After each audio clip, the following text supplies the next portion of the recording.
that the purpose for this church, Paoli Baptist Church and any church, is to help fulfill the Great Commission, Matthew 28:18. That's why we exist.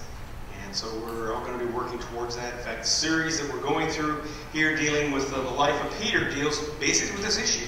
The issue of how we mature as Christians. How do we grow up?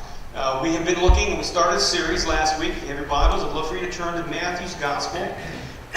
We're going to continue to look at the life of Peter and to look to see how did God work in Peter's life to bring him to spiritual maturity. Discipleship is a very important method. It's biblical, which God uses to grow us up. And as we look at Peter, hopefully what we can do is we can glean some insights in terms of how God is going to work in our lives, as well as how He's going to work in the people that we are rubbing shoulders with, that we're trying to minister, that we're trying to either reach for Christ or we're trying to help them in terms of growing in their faith. Oh gosh, many years ago, I was probably a sophomore in college. I was involved in a Christian organization. It was very evangelical. It was very discipleship oriented.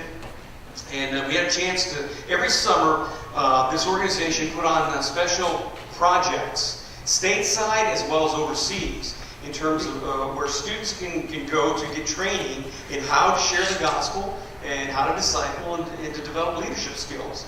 And a good friend of mine, Jeff, and I had decided that we believed that God was calling us to go to Myrtle Beach, South Carolina, where this organization had a project. It was a beach project. And the objective was to get a job and work in the community. And then you would be trained throughout the summer. And not only in terms of what is the gospel message, but actually doing it. I was talking with a gentleman just about an hour ago in the office. We were talking about this principle of crusade, where they would send out people. Campus Crusade for Christ was the organization, 2 by 2 to do evangelism. You never went alone. One of the philosophies of Campus Crusade is that when you're sharing the gospel, going to a Bible study, going to church, you always brought somebody with you, which I think is a good principle. Anyway, Jeff and I, we were going down to Myrtle Beach to try to find jobs. We wanted to get ahead of the curve. Most of the students that were going there, there's about 50 students from all across the U.S. that were involved with this organization that were coming there to be trained. They were going to get there and find jobs, but Jeff and I wanted to get there ahead of the curve, or ahead of the crowd to find jobs. So we left early, it was late spring, probably sometime in April. I didn't have Friday classes, so we took off Thursday night to drive down from Kent, Ohio. I went to do my undergrad work at Kent State University. And so we left from Kent, Ohio, which is just near Akron, and drove all night to Myrtle Beach, South Carolina. Why? Because we wanted to find jobs, and then we had that secured, and then we'd be ready to go when the semester was over and head for that project. Well, it was a rainy night. In fact, it rained the whole night. Jeff, my idea was, well, Jeff, why don't we just drive for a few hours and then get a motel? No, Jeff didn't want to do that. He wanted to, he's a hard charging kind of guy. And he wanted to get there. So it wasn't a matter of, now we were going to get a room, and we were going to take a shortcut. Because I said, well, why don't we just stay in the main, interstates? Oh, no, we got to take a shortcut. We'll get there quicker, and then, it'll be easier. And so we took Route 119. Anybody been on Route 119 going through West Virginia? You don't want to go down that route. Let me tell you, it is a horrible road. It is a 2-lane mountain road. Well, again, back then you didn't have GPS, you didn't have Google Maps and all that stuff, so you just kind of got the road map and tried to trace it out. All night it rained. About, 1 o'clock in the morning, I'm driving, I just passed this flatbed truck going up this mountain, and I don't know what happened, but the car all of a sudden spun out. And fortunately we spun out to the right, because to the left was the sheer mountain cliff to drop off. We were able to slide off into the ditch, okay, and I'm stuck. I can't get out. Fortunately, that truck that we had passed was a flatbed, 18-wheeler. He saw us and he stopped, and he had a big chain. Make a long story short, he was able to pull us out of the ditch. Wonderful. But by that time, we were really shaking because it was like, it was scary. We could have easily slid in a different direction and slid off that mountain. Well, I drove a while longer and then got tired, and I said, Jeff, why don't you take over? And so he drove. And about 3:30 in the morning, I had this incredible sensation. of just spinning. And I wake up and I look out the side window of the car, and we were doing 360s. Again, Jeff had, I guess, gone too fast for conditions. The car was spinning out. This time, we spun out on the side of the road. It just happened to be a kind of a resting spot, or not a turnaround, but it was a flat area that you could, man, once again, if we had gone to the left, we would have slid off the mountain. This time we slid off level ground. But again, quite visibly shaken, because I thought, man, this is the second time that we almost lost our lives. Well, we got down there, found jobs, and made it back Sunday, made it back to Kent State, and that was wonderful. Monday, got up to run some errands after class, or either that or it was before class, and I noticed as I went out to the parking lot, I could smell gasoline. And of course, my dad was a car dealer. I'd grown up around cars, and I said, well, that doesn't smell right. So something was wrong, and I had to look underneath my car, and I noticed that the back of the car was this big puddle of gasoline. And I realized that I had a crack in the gas tank. So of course, when I took it to get it fixed, I said, yeah, sure enough, that's what it was. It was a crack. Probably it happened because we had slid off that road into the ditch. And that's probably where the crack started. I thought, we could have not only run out of gas, but there could have been an explosion, a spark that could have hit that would just have caused the car to have blown up. Maybe we would have been in it. Because part of that time that we were down there looking for a job, we had to sleep in the car. Because Jeff was too cheap to get a motel room.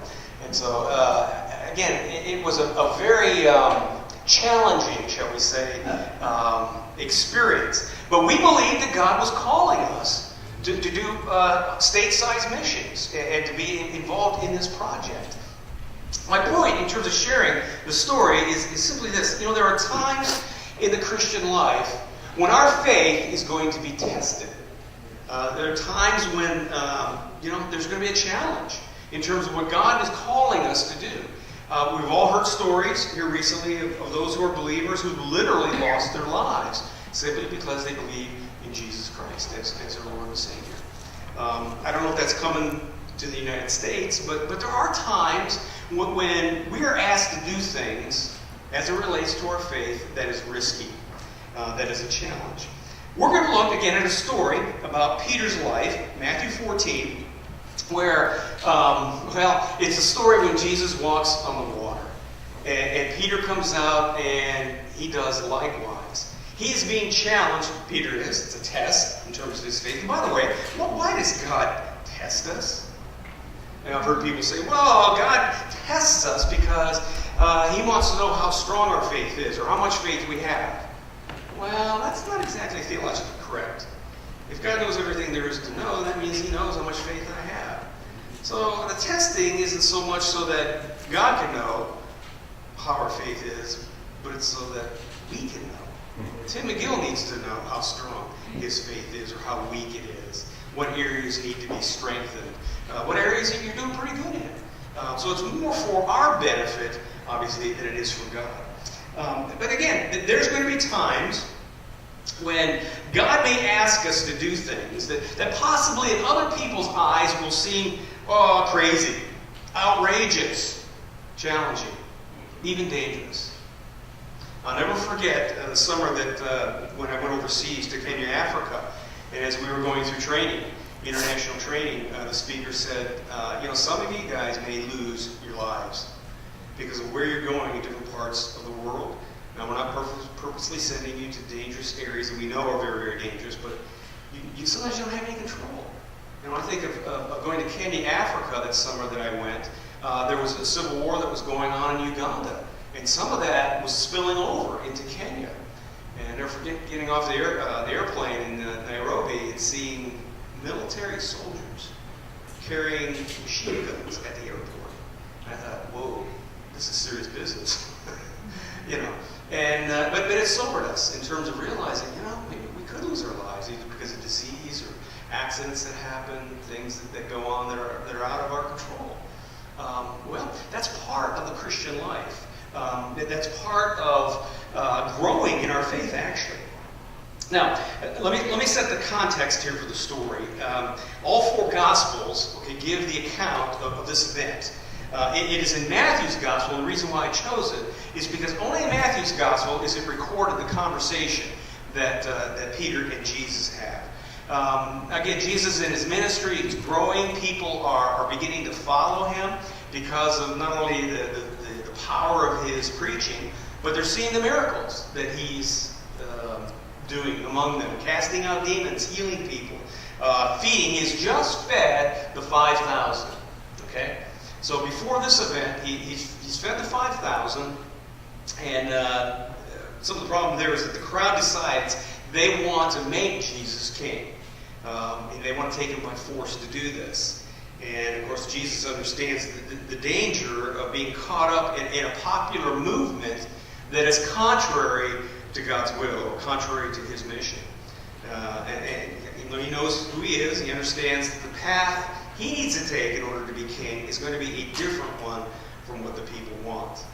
And so he does a couple things. One, he sends the disciples on ahead of him, probably because he didn't want them to get caught up in this popular frenzy. But secondly, he also knows he needs to spend time with the Father. He's at a critical junction within his ministry, which is a good example for us. Anytime we are faced with important decisions, we should make sure that we take the time to spend with the Father, talking to him. For example, VBS is a very important ministry. And as I mentioned earlier, we need to be praying and asking, well, God, should we do this? Or do you want us to do something else in terms of outreach that would better fit maybe our resources and the manpower we have? I don't know. Maybe VBS is what God wants us to do. But it's always important to go before the Lord and say, well, Lord, what would you have us do first? Rather than assuming, this is what God wants. And we need to pray and just be in prayer for that. It's important. Let me do this. Let me encourage you to go to, if you're there, Matthew 14. That's good, verses 22. The story is from 22 to 33. If you will notice there, in the text there, if you have your Bibles open, in verse 22, as I mentioned, Jesus makes the disciples get out of the boat, or get into the boat, rather, and to go over to the other side of the lake. It is interesting here because the word made is a very strong word. It's a very forceful word. It means, it kind of carries with it the idea of where he's saying to them, get out of here now. Go. It's kind of like Arnold Schwarzenegger, He says, do it now. It's in a command voice. And so, Jesus goes out to be alone with the Father. And he spends some time, we're not exactly sure the exact hours, yes, hours, plural, that he spent. Well, we do know this, that he dispersed the crowd after feeding the 5,000. He dispersed the crowd, it was evening. And then when he joins the disciples, it says in the fourth watch, which means it's between 3 a.m. and 6 a.m. So he has spent a number of hours praying to the Lord, refocusing his mission. Perhaps praying for the disciples that they wouldn't be distracted, that they would stay focused. Now, meanwhile, the disciples are out on the lake, the Sea of Galilee there, which is a lake, and a storm comes up. Now, again, I want you to be mindful of the fact that some of the disciples that are there in the boat are seasoned fishermen. They know the Sea of Galilee like the back of their hand. They're at home in the waters. And they're used to crazy storms like this happening. Now, Mark's account of this situation, Mark 6:48, Mark says that they were straining at the oars. And what it means is that they have been rowing. It should not have taken them this many hours to get across the lake. They weren't going like from the farthest parts of the Sea of Galilee from east to west. They were cutting across at the top there. They were angling in. It was a short distance, really. They should have gotten there. Notice also that nowhere does it say that the storm was making them afraid. I grew up on Lake Erie, and there were times when we would go fishing on Lake Erie. There were a few times when we fished so far out in the lake. The lake was about 50 miles across, and we got out in the middle of the lake, and you could not see the lights from land, either on the Canadian side or the American side. I'll tell you what, it was scary.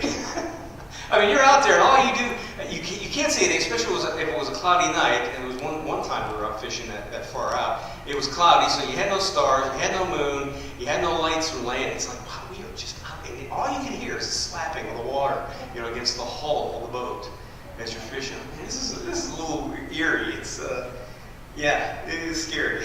I can't imagine these guys being in a storm, okay, and rowing and not getting anywhere. Straining at the hour, or at the oars. So we're rowing through the night. They're tired, coming off of watching, having a full day of ministry. And again, then they see something, right? The text says that they see what looks like a ghost to them. Now realize where they were going from Capernaum to the other side of the Sea of Galilee was in the area called the Decapolis, which was known for demonic activity. Okay, in fact, that's where the Jews thought that's where the demons really reside. Is in that area.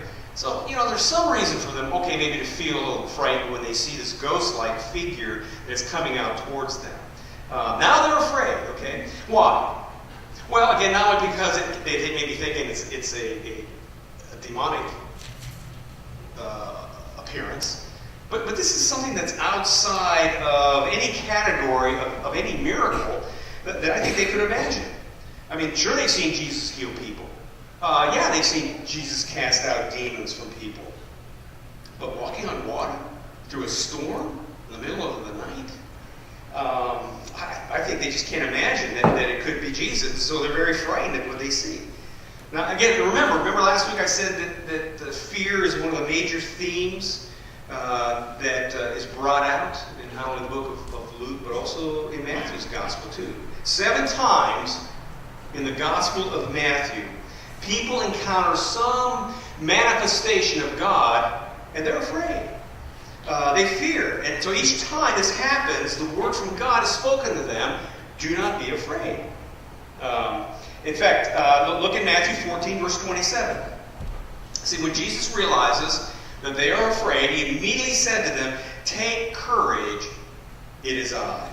Don't be afraid." In other words, what Jesus is basically saying here is, hey, you don't need to be discouraged. Take heart. This is not something that is bad. You're seeing something wonderful and miraculous.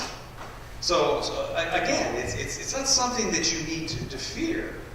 God is doing something. Okay? And so hopefully, you're thinking it's going to encourage them. Now, in between the call to be encouraged and the call to not be afraid is a wonderful declaration. A declaration of his presence. He says, "It is I."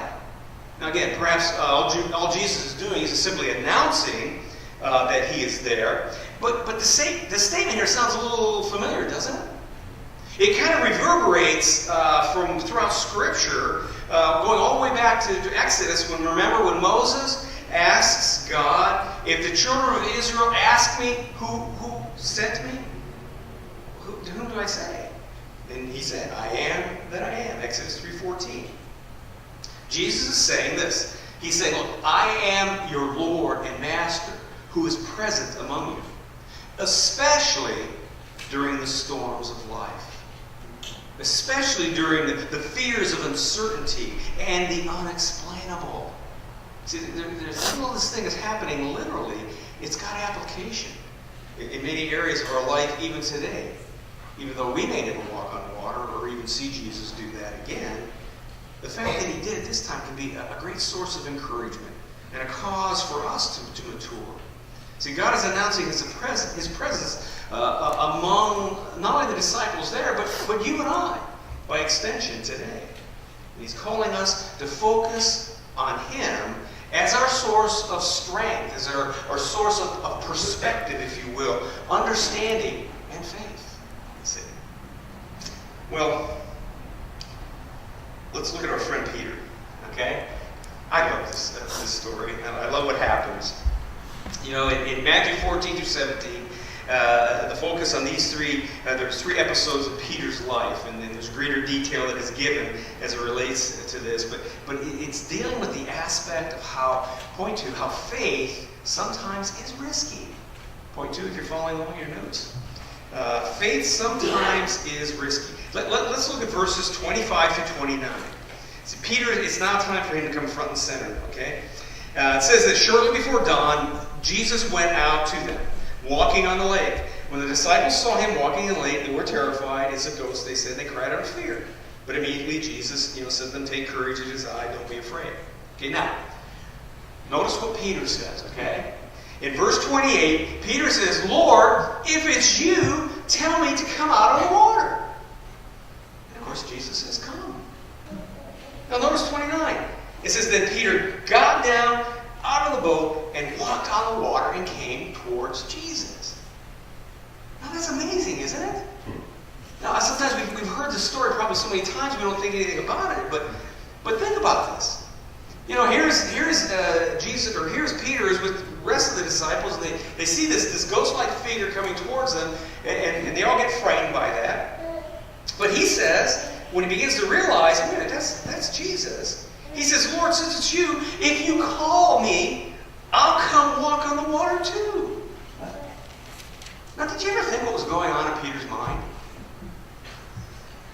I mean, had he clearly thought this thing through?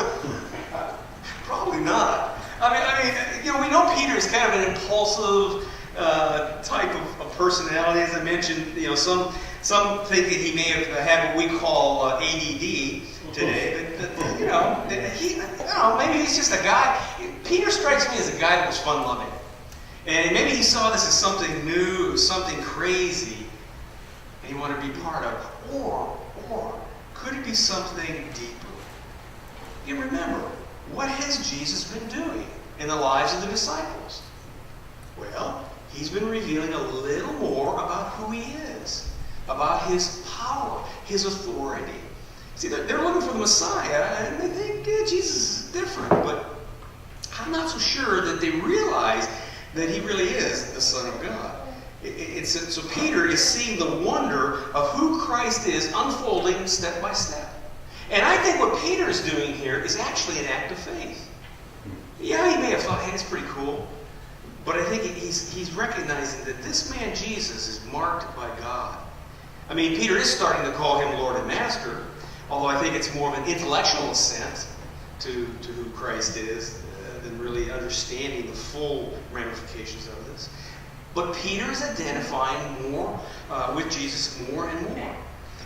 He sees that this is someone who's been sent by God and who is worthy of his complete devotion, of following him completely in life.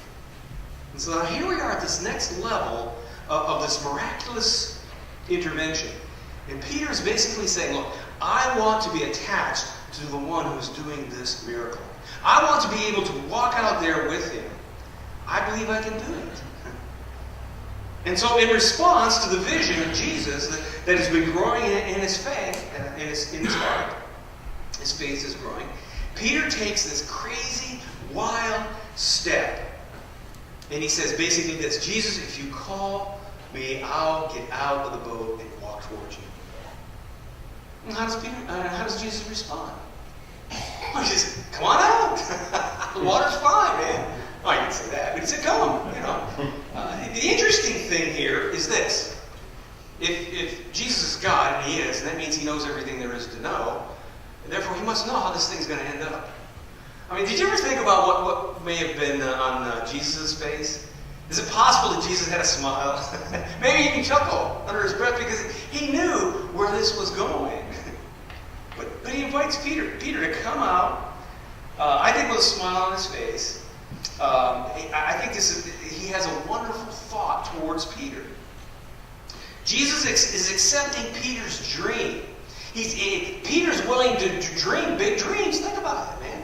How many of you would get out of the boat and walk? I ain't raising my hand.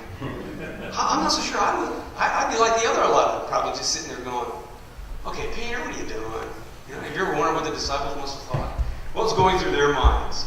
Do you think there might have been a few eyes that rolled or thoughts like, oh man, you gotta be kidding. Is this for real, Peter? Have you thought this thing clearly through? Well, it didn't matter. You see, the initiative that was going on here is Peter's part, not Jesus. Jesus didn't walk up and say, hey, anybody want to get out of the boat and walk? Come on, let's go walk with me on the water. No, it originates with Peter. Now, Jesus invites him to follow in this crazy, wild dream. Step out of the boat, you know. He allows that. He welcomes Peter. And so Peter does it. Think about this for a minute. Peter was actually walking on the water. Now, we don't know how far he went, but I like to think that he probably got a fair distance from the boat, to where he got out there recognizing that, hey, I am literally in the middle of this lake. I can't just kind of reach back at the boat. I'm out there. I can't lunge towards Jesus. A little too far for that. And of course, when he's out there realizing that, the scripture says that he saw the wind, which basically means he saw the effects of the wind. He probably felt the water, slapping up on his legs. He could probably feel the walk on water. This is crazy. And of course, the Bible says that he starts to doubt. And when he doubts, he begins to sink. The Bible says that whatever is not of faith is sin. It also says in Hebrews that without faith it is impossible to please God. For he who comes to God must believe that he is, must believe that his character is what he says he is, and that he is a rewarder of those who seek him. Interesting. As we look at this. Well, in Matthew 14:30, it says that when Peter saw the wind, he was frightened. Okay? He began sinking. But he cries out. He says, Lord, save me. Isn't that interesting? He starts to go down. Sometimes we focus so much on the negative aspect of Peter. I've heard so many sermons on Peter blew it because he got his eyes off of Jesus. Well, that's true. And they start to look around at circumstances. Those are great, it's a great analogy to what happens sometimes in our life. But then we miss the point of Peter. He was walking on the water. He was actually doing it. He was going for it. Don't you love that? He took a risk of faith and was actually succeeding. Well, yeah. He did take his eyes off of Jesus. That did cause him to have some doubt. But what a beautiful picture of God's grace when you look at this. Because what does the scripture say, verse 31? As soon as Peter cries out for help, Matthew records that immediately Jesus reached out his hand and caught him. Isn't that wonderful? Now, do you think that has any direct application to you and I today? Absolutely. Absolutely. That promise is true for us. When you and I cry out, because we are acting in faith, and we're taking steps of faith, even though maybe it seems like this is crazy. And other people are saying, it can't work. You shouldn't waste your time. We take those steps of faith and believe Him. God will bless. And if we do get in trouble, He's immediately there to help us. Now, He's going to use this. Don't be wrong. Jesus is going to use this as a teachable moment, right? Because after Peter's safe and secure, and again, I bet Jesus had a big smile on his face when he says, hey, you have little faith. Why'd you doubt? See, that question is meant to force the person receiving it to think, why did I doubt? I mean, it was working. I was walking on the water. I was doing something that was incredibly miraculous. Let me think about that. The same thing's true for us today. He uses this, Jesus uses it as a teachable moment. Same thing for us when maybe similar things happen. Where there's a step of faith, we start to go for it, but we fail. Why? Again, I think that Jesus is much more pleased with Peter's failure in the water than he is with the other guys that are still sitting in the boat. More relatively safe and secure than Peter. Peter's bold faith, even though it falters, brings a wonderful demonstration, I think, of grace. Grace from God and His care, His concern.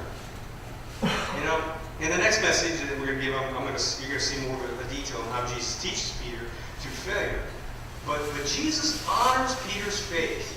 How? By rescuing him. And then helping him to think through this. Okay, now, Pete, why? You were going for it, man. You were doing it. What happened? 32 of chapter 14. It says, when they climbed into the boat and the wind died down, even those who were in the boat began to worship him, saying, truly you are the Son of God. Now, this is important, because the title Son of God, if you were Jewish, you would know that what they are doing is they are giving this sacred title that is reserved for Messiah. See, in some small measure, I think the disciples are beginning to see Jesus a little more clearly. He's just not some powerful teacher. They're recognizing that he's more than just someone who's marked out by God. You see? And yes, they fall and they worship him. But again, I'm not sure that they completely see him as Messiah. I don't think they're quite there yet, but they're getting closer. See, there's a lot of people around us that are in a similar state. They want to see God, and they're seeing pieces of God, bits of him, as God unveils who he is, but they're not there quite yet. Maybe people come to church on a regular basis. They're interested. They're seeking. But they haven't come to that full understanding of the gospel message yet, or more completely who Christ is. And so it's our job to help them to see who that is. You see, there's a response to the story as it relates to our lives. You see, point 3, our response, as God begins to reveal himself to us more fully, our response is one of worship and obedience. See, it was right for these men to fall on their faces and worship him, and ascribe the name that is perhaps the highest name in their vocabulary, Son of God. See, we too also have a responsibility, an attitude, a proper attitude of worship we should have, but not just on Sunday morning. We should have this attitude of worship and reverence throughout the course of our week, every day. A way in which we want to honor the Lord, a way in which we want to bring glory to his name because of the way we think and the things we do. You see, that's part of worship. We don't need to worry about taking steps of faith because of what we know, about Jesus. We can take these risks. We've even failed. Why? Because Jesus promises he will graciously lift us up. I mean, think about it. Especially as you get older. How many times, as I'm in this state, I think, at times, of calculating things, of thinking too deeply or too much about something. I got to make sure all my ducks are in a straight row. I got to know, how is this going to affect my finances? How is this going to affect my family or my reputation? And again, it's not wrong to be wise, but in practical matters, sometimes I just want to eliminate so much risk and make it so secure that, I don't do anything. You've probably heard me say this, but in the 30-some years that Denise and I worked on the college campus with athletes at Penn State, we have yet to ever meet an athlete who said, all I want to do is go to Penn State on this team and sit the bench. Every athlete we met wanted to play. Send me in, coach. Now, again, frankly, some of them were not good enough, and they didn't. But I've yet to meet an athlete that said, all I want to do is sit the bench. It's all. I'm content. No. They wanted to get actively involved, and they did. But again, sometimes they weren't good enough to play, but the attitude was such that they were willing to do whatever the coach said they needed to do in order to try to, get to the level they needed to be in order to contribute. See, sometimes we think we need a greater safety net than we really do. Because who is our greatest safety net? Is it not Jesus? The story here, Peter tells us that the only safety net that will never fail is Jesus Christ himself. And so when he says, get out of the boat, let's do it. We can do it. See, knowing that the safety net is Christ himself, that allows for us incredible freedom to dream big dreams, to establish bold goals, and to trust God to see that happen. Well, the second response is closely related to this in that it has to do with faithful obedience. We are charged every day to walk in obedience to Christ and what he desires for us to do. When you think about it, there's a lot of challenges that we have. Again, how this applies in your life, in my life, I don't know. It's going to vary because of where we're at. But I do know this. It is a challenge to walk with Christ. It is a challenge to the Father, His will. And again, I don't know exactly what the challenges may be in your life, what God's asking you to do. I know that as a church, we are faced with a lot of challenges. Challenges in terms of VBS, we have. Challenges in terms of the youth ministry. And how do we get that? How are we going to reach the community for Christ? Our Sunday morning services. Trusting God to raise the funds that we need to make the upgrades in church. There's a lot of things that God is asking us to trust Him for. Their challenges, their tests. See, are we going to believe that God is who He says He is and that He will do what He says He will do? Again, I think we need to take to heart what has happened here in Peter's life and how God showed Himself, how Christ showed Himself to be so faithful in terms of helping Him and honoring Him. Now, Peter's still got a long way to go, but let me tell you something. Granted, he may not be where he should be, but he's not where he once was. He's grown in his understanding. God's going to bless him as a result of that. As we come to the point in our worship service for communion, these are some good thoughts for us. I think the communion service could be a good time for us. Ushers, if you will come forward, or deacons, if you transition into the communion time, there are some visual thoughts from not only this story, but also the banners that we placed on the wall there. The wondrous cross. What Jesus did, His death on the cross, makes this all possible.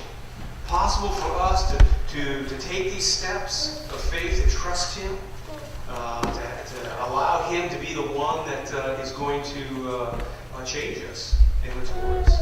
And so I want to encourage you that as we go through the elements here of communion, that you just take some time to think about how the story of Peter impacts your life and what God wants to do in you and through you. And again, we will continue to give Him the glory and the blessings. Oh, we got an extra helper. Yay.